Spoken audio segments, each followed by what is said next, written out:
il y a une vertu fondamentale qu'on appelle l'équité. L'équité. Et s'il manque d'équité, si vous voulez, après le système fonctionne un peu fou. Mais s'il y a équité, qui est une valeur absolument fondamentale, c'est-à-dire de reconnaître à chacun l'effort qu'il a fait pour sa contribution, disons, à la vitalité de la société, de toute la société et du collectif. Parce qu'il faut aussi il y ait une honnêteté dans l'engagement des personnes, de façon à ce que je mette mon énergie réellement à participer à l'amélioration du tout. Mais je ne me vois pas, enfin peut-être que j'ai tort, hein, je ne me vois pas disant chaque mois de toute façon ça tombe tous les mois, bon voilà, je suis pris en charge. Je ne sais pas. Et pour moi, la primauté absolue est à la vie, pas au pétrole. Le pétrole, on le consommera. En plus, on va suffoquer de consommer toutes ces saloperies qu'on a extraites dans le sol et on les utilise tous. Moi, je ne suis pas venu en charrette. Aujourd'hui, il faut quand même qu'on choisisse la vie ou la mort. Toute cette exploitation de ces matières mortes que l'on exhume, dont on connaît les nuisances, c'est-à-dire que ça se retourne contre ce qu'on appelle la biosphère. La biosphère vivante, c'est à elle que l'on doit la vie. Et si nous exhumons massivement et de plus en plus toutes ces substances, qu'est-ce qui va arriver? Il va arriver quand même à un lot de pollution telle qu'on va suffoquer. Dans la réalité, on est en train de détruire, si vous voulez, l'atmosphère, on est en train de détruire... Mais où est-ce qu'on va comme ça? Voilà. Et donc, en plus, c'est quelque chose que disons, les conséquences sont en quelque sorte transposées aux générations futures.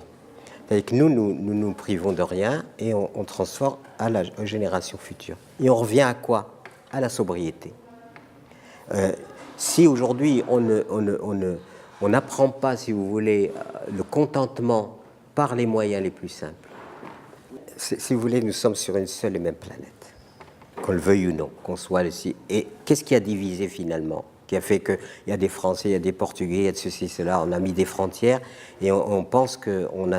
Mais c'est l'unité globale et la responsabilité collective de l'humanité, à savoir qu'est-ce qu'elle veut faire, comment elle va se comporter dans cette maison commune qu'on appelle la Terre. Si on ne va pas jusque-là, la maison commune, la Terre, maison commune de tout le monde. Et à partir de là, c'est une concertation globale de toutes les consciences qui bénéficient qui habitent cette réalité, à prendre la décision de comment nous allons préserver la maison commune. Parce que la pollution, elle ne s'arrête pas aux frontières, parce que, je veux dire, il y a des choses...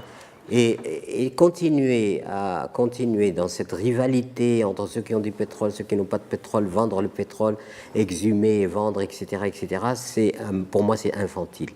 C'est-à-dire que c'est un manque d'évolution. Si on était vraiment évolué, l'humanité devrait se concerter sur effectivement, est-ce qu'il n'est pas plus important de sauvegarder la vie, c'est-à-dire la manifestation de la vie, qui elle est bien plus importante que n'importe quel pétrole, ou est-ce qu'on va simplement vers du pétrole parce qu'on veut gagner plus d'argent avec les conséquences induites par cette option qui sont des conséquences meurtrières. Donc aujourd'hui, c'est ça qui est... Je m'excuse d'être peut-être un peu radical, mais je ne peux pas être autrement. Je m'en excuse, mais je ne peux pas. On ne peut pas me demander de souscrire à une chose alors l'humanité a un comportement inintelligent sur la planète et qu'on est rendu fou par le profit à tout prix. Et c'est pour ça qu'on dit, mais le profit à tout prix, ça aboutit à quoi? Eh bien, ça aboutit à la destruction.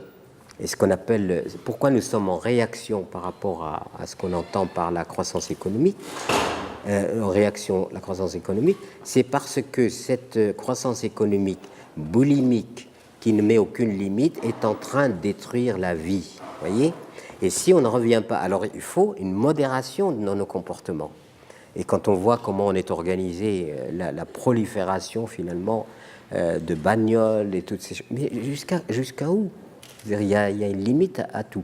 Et on n'est pas dans la réflexion, comment allons-nous instaurer une civilisation qui prenne en compte le fait de la limite de la planète et que la planète n'est pas illimitée, et à partir de là, comment l'humanité, la communauté humaine va s'organiser pour sa survie.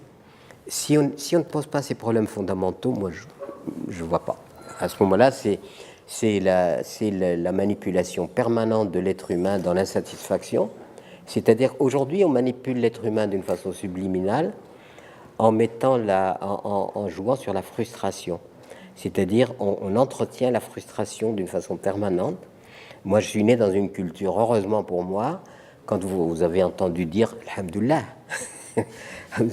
quand on rencontre les gens, on disait « Tout va bien, est-ce que tu vas bien ?» etc. « Non, Alhamdoulilah, j'ai ce qu'il me faut. » Et bien aujourd'hui, personne ne dit « J'ai ce qu'il me faut, je suis content, je suis satisfait, je mange à ma faim, mes enfants ne crèvent pas de faim, etc. etc. » Et donc cette gratitude à l'égard de la vie, qui devrait être le fondement moral qui habite notre psyché profonde, on n'a plus de gratitude. Ça n'existe pas, la gratitude. Le rapport à la nature, qui devrait être l'écologie, ça devrait être quelque chose d'absolument universel, parce que nous sommes tous concernés. On a des partis politiques écologistes. Pourquoi ? Parce qu'on ne prend pas en compte le fait que de l'écologie. Seulement les écologistes politiques, au lieu de parler de la beauté, au lieu de parler de la valeur de la vie, au lieu de parler de tout ça, ils parlent au mental, mais pas assez au cœur, pas assez à l'esprit. Et on est dans la confusion la plus totale. Le pétrole, quand on aura... D'ailleurs, je vous invite à relire, et je vais le faire paraître dans mon prochain bouquin, le discours de Seattle, c'est le chef indien. La terre ne nous appartient pas, c'est nous qui lui appartenons, etc., etc. La conclusion, vous allez suffoquer et mourir de vos outrances. On va en mourir de ça. Parce qu'on ne peut pas consommer autant de pétrole et polluer autant et sortir indemne de cette situation. Je ne prétends pas être maître en quoi que ce soit. J'ai 1m70, il n'y a pas de quoi se vanter. 52 kilos, tout mouillé. Donc c'est pas le problème. Le problème aujourd'hui, c'est pas de dire j'ai la vérité, c'est de dire voilà, on partage nos soucis et je crois que l'humanité peut s'en sortir. Vraiment, je crois vraiment qu'elle peut s'en sortir, sortir de ce marasme. Et si on peut faire un petit quelque chose comme ça, chacun un petit quelque chose de colibri et tout ça, on en sortira.